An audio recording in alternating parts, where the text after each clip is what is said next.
ज्ञानेन्द्र साईले पनि आफ्नो शक्ति बढाए है हिजोबाट हो हैन ज्ञानेन्द्र जुम्लामा ज्ञानेन्द्र राजालाई लिएर गएर उनले चाहिँ जुन खालको एउटा शक्ति प्रदर्शन गर्न सफल भए नि अब ज्ञानेन्द्र साईको पनि शक्ति बढ्यो एकदम अहिले त सडकमा जनताको कुरा गर्ने दुईटा नेता भयो के अब अस्तिसम्म हामीले दुर्गा प्रसाई मात्रै छ भन्थ्यौ के अब अर्को नेता के भयो भन्दाखेरि जुम्लाको नेता मात्रै होइन अब ज्ञानेन्द्र साई देशको नेता भयो अब ज्ञानेन्द्र साई एक नम्बरबाट चुनाव लड्यो भने पनि चुनाव जित्छन् के एक नम्बर यी काठमाडौँको एक नम्बर जहाँ रविन्द्र मिश्रजी हार्नु भएको छ ज्ञानेन्द्र साई त्यति लोकप्रिय भइसके ज्ञानेन्द्र साई त्यति लोकप्रिय छ जनताको कुरा गर्न सक्ने र त्यो संसदसँग र पुराना दलहरूसँग लडाईँ गर्न सक्ने मान्छे एउटा रवि लामिछाने थिए एउटा ज्ञानेन्द्र साई थिए के संसदभित्र जुम्लाको सम्बोधनमा नि के भनिबक्स्यो भने अब हामी सच्चिनुपर्छ है देशका लागि भनेर भन्यो होइन पुरानो गौरव फर्काउन लाग्न पर्यो भन्ने शब्द उहाँले पटक पटक जहाँ बोल्दा पनि गर्नु भएको छ के भने त्यो मतलब मलाई राजा बनाउनु पर्यो भने हो होइन पुरानो गौरव देखेर बोल्नुहुन्छ कुटिल शब्दहरू प्रयोग गरेर बोल्नुहुन्छ शान्त रूपमा बोल्नुहुन्छ तर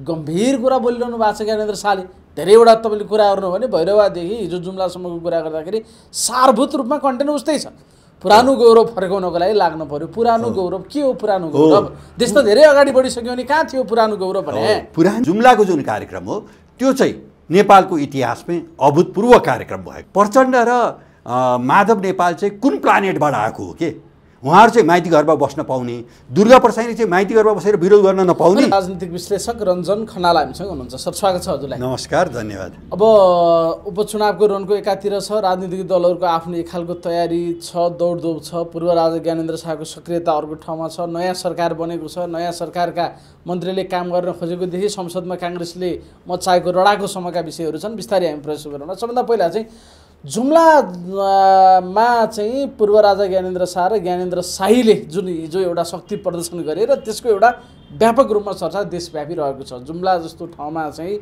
राजाको पक्षमा जुन खालको एउटा पक्षमा भनौँ अथवा हेर्न पनि आयो होला या जेसुकै भनौँ जुन खालको जनसहभागिता सहितको प्रदर्शन भयो हिजो यसलाई कसरी हेर्ने तपाईँ बताउनुहोस् त हिजो मात्रै होइन हिजोभन्दा अगाडि 22 गते त्यहाँ राष्ट्रियता धर्म संस्कृति र नागरिक बचाउ अभियान दुर्गा प्रसाईको अभियानले पनि त्यहाँ कार्यक्रम गरेको जुम्लामा र त्यो पनि अत्यन्तै उत्साही ढङ्गबाट त्यहाँ कार्यक्रम भएको छ र साँच्चै भन्नुपर्दा हामीले के देख्छौँ भने जुम्लाले परिवर्तन माग्यो भनेर भन्न सक्छौँ किन त्यसको 2 दिनपछि फेरि ज्ञानेन्द्र साईजीले त्यहाँ चाहिँ श्रीपाद ज्ञानेन्द्रलाई अभिनन्दनका लागि जुम्ला लिएर जानुभयो र जुम्लाको जुन कार्यक्रम हो त्यो चाहिँ नेपालको इतिहासमै अभूतपूर्व कार्यक्रम भएको हुँदाखेरि हामीले पनि के बुझेका छौँ भने अब श्रीपाद महाराधिराज कुनै न कुनै रूपमा मुलुकको नेतृत्व गर्नलाई अघि बढिबसेको छ भन्ने सन्देश चाहिँ त्यसले दिन सकेको छ भन्ने हाम्रो जस्तो एउटा त ज्ञानेन्द्र साईले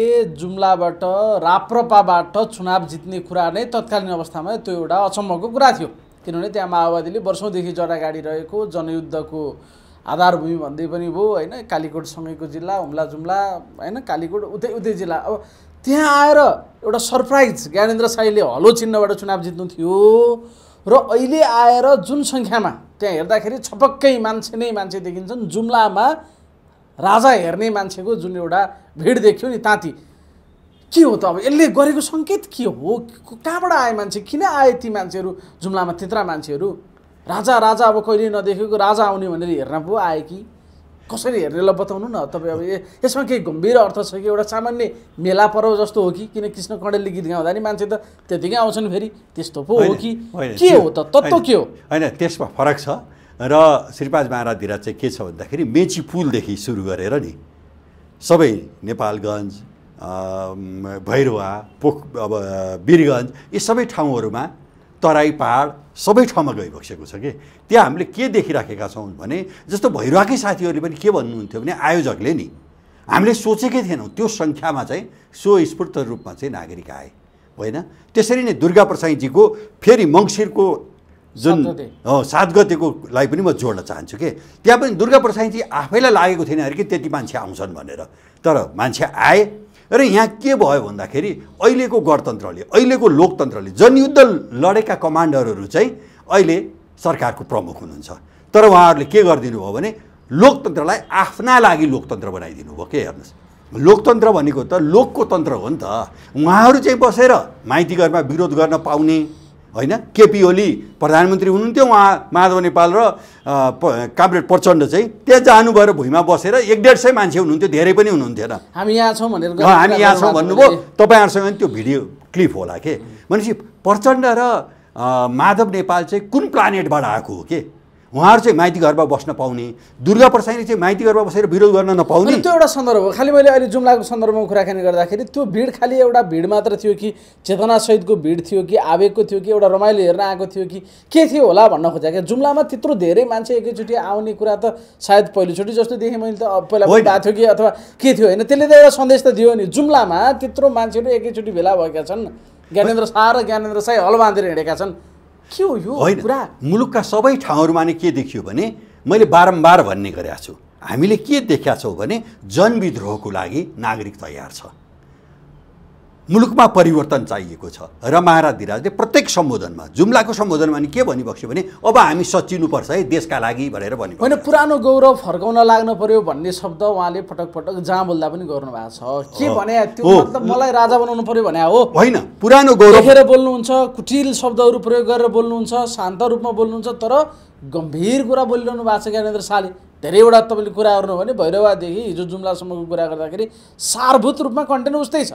पुरानो गौरव फर्काउनको लागि लाग्नु पर्यो। पुरानो गौरव के हो? पुरानो गौरव देश त धेरै अगाडि बढिसक्यो भने कहाँ थियो पुरानो गौरव भने? पुरानो गौरव त्यो त भत्काएर नयाँ निर्माण गरेको छ। पुरानो गौरव भनेको मूलत के हो भन्दाखेरि राजासहितको प्रजातन्त्र। यो मैले भने होइन, श्रद्धेय नेता विश्वेश्वर प्रसाद कोइरालाले भने हो। र मनमोहन अधिकारी पनि के भन्नुभएको थियो भने मलाई प्रधानमन्त्री भनेर कसैले नसम्झिनु, मलाई असल नागरिक भनेर सम्झिनु भन्नुभएको थियो।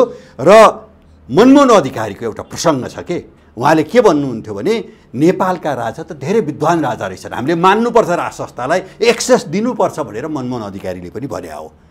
म यहाँलाई के निवेदन गरौँ भने मनमोहन अधिकारीजीको छोरीको बिहा विराटनगरमा हुन लागेको थियो अरे। मनमोहन अधिकारी असाध्यै शालीन हुनुहुन्थ्यो र उहाँले जहिले पनि के भन्नुहुन्थ्यो भने मलाई प्रधानमन्त्री या पार्टीको अध्यक्ष भनेर नसम्झिनु, असल नागरिक भनेर सम्झिनु भन्नुहुन्थ्यो के। भनेपछि हामीले नेकपा एमाले त्यो बाटोमा हिँड्नुपर्छ भनेर हामीले सोचिराखेको हो। र त्यस बेलामा चाहिँ के छ भने मनमोहन अधिकारीको छोरीलाई चाहिँ दरबारले केही पैसाको सहयोग गरेको थियो अरे। म त्यो अहिले अङ्क भन्न चाहन्न, मलाई अङ्क पनि थाहा छ, तर त्यो अङ्क म भन्न चाहन्न। भनेपछि राजा र कम्युनिस्टहरूका बिचमा पनि एउटा के थियो भने एउटा सद्भाव थियो, एउटा सम्बन्ध थियो। र चाइनाका अध्यक्ष माओ सेतुङले के भन्नुहुन्थ्यो भने नेपालमा कोही कम्युनिस्ट छ भने त्यो हो राजा महेन्द्र भन्नुहुन्थ्यो अरे के। किन भन्दा राजा महेन्द्रकै पालामा अन्तर्राष्ट्रिय जगतमा चाहिँ नेपाललाई चिनाउने काम भएको छ भने र कम्युनिस्ट शक्तिलाई स्थापित गर्ने काम पनि राजा महेन्द्रले। जस्तो अहिले चाहिँ नयाँ सरकार बनेर अब रवि लामिछानेहरू पनि त्यो सरकारमा सहभागी भएको अब केही समय भयो, 1-1.5 महिना हुन लाग्यो। त्यो बिचमा चाहिँ सुरुमा चाहिँ अलिकति शिथिल जस्तो थियो राजावादी अभियान, बिचमा त्यो वेट एन्ड सी जस्तो परखरे हेरामा थियो। र पछिल्लो यो 1 हप्ता जस्तो यता फेरि जुर्मुराउन थालेको जस्तो देखिन्छ होइन। यो के हो? यो मैले ठिकै सोधेँ तपाईँलाई कि तपाईँले कसरी हेर्नुभयो? होइन, एकदमै ठिक। त्यो सरकार बन्नुभन्दा अगाडि एकदमै उच्च बिन्दुमा थियो, बिचमा अलिकति शिथिल भए, फेरि अब फेरि गतिविधि सुरु भएको छ होइन त अहिले? हो, यसमा चाहिँ धेरै कुराहरू मिल्नुपर्छ। र अहिले के भइराखेको छ भने जुन यो जुम्लामा जुन उत्साही ढङ्गबाट महाराज सरकारको जुन चाहिँ स्वागत भयो, त्यसलाई चाहिँ हामीले के बुझेको छौँ भने देश परिवर्तनका लागि तयार भएको छ, देशले परिवर्तन माग्यो। र महाराज के छ भन्दाखेरि मुलुकलाई अगुवाई गरेर है। र महाराज के छ भने उहाँ प्रजातन्त्रप्रति प्रतिबद्ध हुनुहुन्छ के। किन भन्दा अगाडि माओवादीले के गर्यो भन्दाखेरि देशको मालिक त राजा हो, राजासँग सम्झौता गर्नुपर्छ भनेर 7 दललाई लिएर गएर माओवादी अध्यक्ष प्रचण्डले दरबारभित्र 5 बुँदे एउटा सम्झौता गर्नुभयो 63 साल वैशाख 11 गते। हेर्नुहोस्, त्यो 5 बुँदे सम्झौतामा के सम्झौता गर्नुभएको छ भने 2047 सालको संविधान दलहरूले बनाएको, त्यहाँ नेपाली काङ्ग्रेस नेकपा एमालेका प्रतिनिधिहरू बसेर त्यो संविधान बन्यो। त्यसकारण त्यो 47 को संविधानलाई टेकेर परिवर्तनलाई संस्थागत गर्ने भनेर 62-63 को आन्दोलनपछि 63 साल वैशाख 11 गते दरबारभित्र चाहिँ त्यो सम्झौता भयो। हेर्नुहोस्, किन त्यो संविधान चाहिँ दलहरूले बनाएका थिए। र दोस्रो बुँदामा चाहिँ के भयो भन्दाखेरि चाहिँ संसदलाई विघटन गरिबक्सेको थियो राजाबाट, त्यो संसदलाई बिउताइदिनु पर्यो भनेर चाहिँ दलहरूले नै भने। र त्यो 47 संविधानले राजालाई के अधिकार दियो भन्दा र दलहरूको सहमतिमा के अधिकार दियो भन्दाखेरि विघटित संसदलाई बिउताउने र राजालाई धन्यवाद दिए है संसदभित्रबाट, त्यो वक्तव्य होला, हामीले खोजी गऱ्यौँ भने त्यो भेट्छौँ। र तेस्रो मुद्दामा चाहिँ के रह्यो भन्दाखेरि अब त्यो अधिकार त दिइसके, अब दलहरूलाई के भयो भन्दाखेरि हामीले साँच्चै देश बोक्न सकेनौँ, देशको समृद्धि र विकास बोक्न सकेनौँ, जनताप्रति जिम्मेवार हुन सकेनौँ भने बहुदललाई फेरि महाराधिराजले सेक गर्न सक्ने स्थिति रहन्छ, बहुदलमाथि प्रतिबन्ध लाउन सक्ने परिस्थिति रहन्छ भनेर उहाँहरूले के गर्नुभयो भन्दाखेरि बहुदलीय प्रजातन्त्र चाहिँ यो बहुदलीय प्रजातन्त्र चाहिँ कायम रहने भनेर भन्नुभयो तेस्रो मुद्दामा। भने चौथो मुद्दामा चाहिँ गएर के भन्नुभयो भन्दाखेरि अब राजाप्रति पनि त इमान्दार देखिनु पऱ्यो नि त दलहरू त, किन विघटित संसद बिउताइदिएको छ, चुनाव गरौँ भनेको भए पनि थुप्रै लिडरहरू चुनाव हार्नुहुन्थ्यो, परिवर्तन त्यही बेलामा सङ्केत आउन सक्थ्यो। र चौथो मुद्दामा चाहिँ गएर के भनियो भन्दाखेरि संवैधानिक राजतन्त्र युगौयुगसम्म कायम रहने भनेर सहमति गरेकै हो। अब यो कमरेड प्रचण्डलाई सोद्धा पनि हुन्छ, केपी ओलीलाई सोद्धा पनि हुन्छ, शेरबहादुर देउवालाई गरेनन्, त्यो त होइन, त्यो गरेको छ, त्यो आउँछ, गरेका छैनन्। अब कतिपय कुरा त रणनीतिक रूपमा पनि प्रयोग हुन्छ, किनभने त्यो बेला राजासँग चाहिँ त्यत्रो वर्षौँदेखिको सत्ता खोज्ने कुरामा अलिअलि छलछामता छापामार शैलीमा पनि हुन्छ होला, त्यता नजाउँ। तर खालि भनेको ज्ञानेन्द्र साईले पनि आफ्नो शक्ति बढाए है हिजोबाट, हो जुम्लामा ज्ञानेन्द्र राजालाई लिएर गएर उनले चाहिँ जुन खालको एउटा शक्ति प्रदर्शन गर्न सफल भए नि, अब ज्ञानेन्द्र साईको पनि शक्ति बढ्यो एकदम। अहिले त सडकमा जनताको कुरा गर्ने दुईटा नेता भयो क्या। अब अस्तिसम्म हामीले दुर्गा प्रसाई मात्रै छ भन्थ्यौँ के, अब अर्को नेता के भयो भन्दाखेरि जुम्लाको नेता मात्रै होइन, अब ज्ञानेन्द्र साई देशको नेता भयो। हेर्नुहोस्, अब ज्ञानेन्द्र साई 1 नम्बरबाट चुनाव लड्यो भने पनि चुनाव जित्छन् के। यहीँ काठमाडौँको 1 नम्बर जहाँ रविन्द्र मिश्रजी हार्नु भएको छ, ज्ञानेन्द्र साई त्यति लोकप्रिय भइसके, ज्ञानेन्द्र साई त्यति लोकप्रिय हो, जनताको कुरा गर्न सक्ने र त्यो संसदसँग र पुराना दलहरूसँग लडाइँ गर्न सक्ने मान्छे एउटा रवि लामिछाने थिए, एउटा ज्ञानेन्द्र साई थिए क्या संसदभित्र। अमरेश कुमार सिंहले पनि कहिलेकाहीँ बोल्छन्, बेला बेलामा गर्छन्, तर अमरेश कुमार सिंहको र बेला बेलामा माफी पनि माग्छन् रे भन्ने अहिले हल्ला आएको छ, उनले प्रचण्डसँग माफी मागे भन्ने पनि कुरा छ। हिजोको शक्ति प्रदर्शनले जुम्लामा पूर्व राजा ज्ञानेन्द्र शाह लगेर जे शक्ति प्रदर्शन गरे, यसले चाहिँ ज्ञानेन्द्र साईको लोकप्रियता अझ बढ्यो, देशव्यापी रूपमा उनी राष्ट्रिय नेता अझ बढ्यो। उनलाई अब देशको नेता भन्नुपर्छ, जुम्लाको मात्रै नेता भन्दाखेरि उनीमाथि अन्याय हुन्छ। तर यसले जे भए पनि एउटा प्रभाव त विस्तार गरे देखियो होइन, एउटा सामान्य अभियन्ताका रूपदेखि प्रचण्डका कुटाइ खाने कुरादेखि लिएर गर्दै गर्दै गर्दै चुनाव जितेर आएर जुम्लामै ज्ञानेन्द्र साईले ज्ञानेन्द्र शाह लगेर फार्दी देखाउने तहसम्म पुगे है ज्ञानेन्द्र साई। उनको ग्राफ बढेकै देखिन्छ, एक किसिमले बढेकै हो।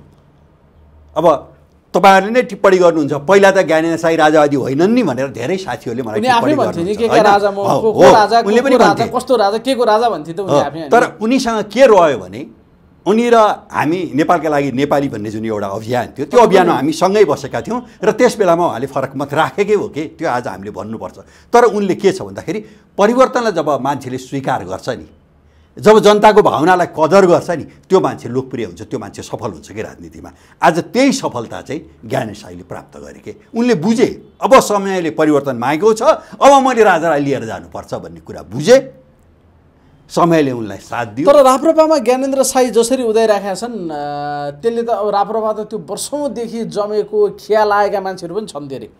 ज्ञानेन्द्र साई नयाँ रफ्तारका साथ अगाडि बढिरहेको छ, विचित्रको पार्टी छ त्यो, उनीहरूलाई त अलि टाउको दुख्छ होला नि त।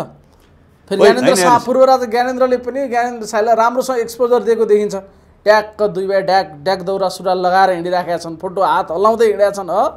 यसले त एउटा नयाँ एउटा शक्तिको सन्देश दिए नि ज्ञानेन्द्र शाहले पनि ज्ञानेन्द्र साईलाई अगाडि राखेर एउटा युवा पुस्ताको। यसलाई कसरी हेर्ने भन्नु न। होइन, अब बहुदलीय जनवादको जन्मदाता मदन भण्डारीजीले के भन्नुहुन्थ्यो भने नि, एउटा क्षणले 1 सेकेन्डले देशको भविष्य परिवर्तन गर्छ भन्नुहुन्थ्यो। सायद एउटा त्यो गीतै पनि नेकपा एमालेको बेलामा त्यो गीत पनि गाइन्थ्यो कि उलट पुलट ल्याउँछ भनेर, एउटै क्षणले। त्यसको लागि सबै संजोगहरू मिल्नुपर्छ र हिजो जुन जुम्ला हो त्यो जुम्लामा चाहिँ के भन्दा एउटा संजोग मिल्यो कि, एउटा शुभ लग्न आएको हो र त्यहाँबाट चाहिँ अब यो वर्ष अगाडि यो आन्दोलन अगाडि बढ्यो। अब परिवर्तन नभएको छैन। र त्यसको सँगसँगै अस्ति केशरबहादुर विष्टजीले पनि यहाँ एउटा आन्दोलन गर्नुभयो, एउटा चाहिँ जुलुस निकाल्नुभयो, एउटा ठुलो जुलुस निकाल्नु भएको थियो काठमाडौँमै। हेर्नुहोस्, होइन 22 गते चाहिँ दुर्गा प्रसादजीले निकाल्नु भएको थियो, 24 गते दुर्गा प्रसादजीकै अर्को कार्यक्रम दाङमा भएको छ अत्यन्तै उत्साही ढङ्गबाट। र आज एउटा र्याली राष्ट्रिय प्रजातन्त्र पार्टीले भ्रिकुटी मण्डपबाट मार्च पास भनेर निकालिराखेको छ।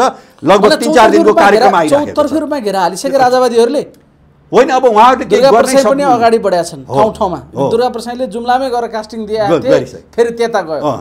अन्त दाङ गए कहाँ गए राप्रपा यता तात्यो तात्दैछ गर्मी देशै- पनि बढ्दैछ देशै राजावादीको तातेको माहौल छ। पनि बढ्दैछ त्यसमा। देशै तातेको छ अहिले देशै तातेको छ र उहाँहरू अब अत्तालिसक्नु भएको छ के त्यही भएर कहाँ सम्भव छ सर होइन। यत्रो जनमत गणतन्त्रको पक्षमा छ यत्रा पार्टीहरू छन् जल्दा बल्दा रवि लामिछानेहरू हो नि अहिलेको आशा र भरोसा उहाँहरू चाहिँ हुनुहुन्न गणतन्त्रमा होइन, रमाइलो गर्ने भनास पोख्ने कुण्ठा व्यक्त गर्ने त पाइयो नि त्यो जमेर बसेको कुण्ठाको भेन्टिलेसन त गर्न पाइयो त्योभन्दा बढी के हुन्छ र सर म यहाँलाई 2-4 वटा उदाहरणै प्रस्तुत गर्न चाहन्छु हेर्नुहोस् जस्तो ज्ञानेन्द्र साईको सवालमा त्यो किल्ला हो माओवादीको किल्ला हो जुम्ला सबै दललाई हराएर एक्लै ज्ञानेन्द्र साईले चुनाव जित्या हो हलो त एउटा चिन्ह लिनु पर्थ्यो उहाँले लिनुभयो के स्वतन्त्र लड्यो भने ज्ञानेन्द्र साईले चुनाव जित्नुहुन्थ्यो अब स्वतन्त्रै लडेर चुनाव जितेको टाढा जानै परेन यीका मेयर बालेन शाह हेर्नुहोस् न बालेन शाहले नेपाली काङ्ग्रेस को जुन एउटा गठबन्धन छ एक्लो नेपाली काङ्ग्रेस होइन 5 वटा दलको गठबन्धनको उम्मेदवार हुनुहुन्थ्यो गणेशमान सिंह बुहारी प्रकाशमान सिंह जसले 1 नम्बरबाट चुनाव जित्नु भएको थियो गणेशमानले लौरो उठाए पनि चुनाव जित्ने स्थिति थियो काठमाडौँमा भनेको उहाँको बुहारी सृजना सिंह पराजित हुनु होइन तर उहाँ पराजित हुनुभयो अब अर्कोतर्फ केशव स्थापित भनेको के भन्दाखेरि काम गरेकै मान्छे हो र नेकपा एमालेको सङ्गठन भनेको काठमाडौँमा सबैभन्दा बलियो सङ्गठन हो कि आज पनि बलियो सङ्गठन हो त्यो हामी भन्छौँ तर के भयो भन्दाखेरि अब नेकपा एमाले र त्यस बेलाको तत्कालीन जुन 5 वटा दलको गठबन्धन छ त्यसले लोकप्रियता गुमाएको देखियो नि त त्यसलाई हराउने काम कसले गर्यो भन्दाखेरि जनताले हराएको हो के बालन शाहले हराएको होइन काठमाडौँका जनताले के सन्देश दिन चाहे भन्दाखेरि अब मुलुकले परिवर्तन मागेको छ हामी बालन शाहलाई जिताउँछौँ भने र 3 दिन अगाडि हामीले विश्लेषण गर्दा हामीले के भन्यौँ भने 3 दिनभन्दा अगाडि हामीले बालन शाहले जित्नुहुन्छ भनेर भनेको थिएनौँ पत्याएका थिएनौँ तर 3 दिनपछि हामीले के देख्यौँ भने चुनावको 3 दिन अगाडि हामीले के देख्यौँ भने अब काठमाडौँमा बालन शाहलाई कसैले रोक्न सक्दैन भनेर भन्यौँ र बालन शाहले आफूले सोचेभन्दा बढी मत ल्याएर चुनाव जितेर देखायो तपाईँले भन्न खोजेको चाहिँ समयले परिवर्तन माग्यो मेरो यो हो मेरो किल्ला मेरो भकारी मेरो यसो भनेर अब हुँदैन त्यो काम लाग्दैन जनमत अब मेरो ठेक्का मेरो पेवा भन्ने चिजबाट फुत्किसक्यो होइन त मान्छेले गाल्लो विवेकले निर्णय गर्न थालिसके भन्ने कुरा हो जस्तो 10-12 वर्ष अगाडि हामीले भन्थ्यौँ नि यहाँ नेकपा एमालेको मान्छेले जित्छ भनेर भन्थ्यौँ क्या यहाँ काङ्ग्रेसको मान्छेले जित्छ यो क्षेत्र काङ्ग्रेस प्रभावित हो भनेर भन्थ्यौँ नि अब त्यो चिज अब रहेन त्यो चिज अब रहेन सबैका किल्ला भत्किसके सबैका किल्ला भत्किसके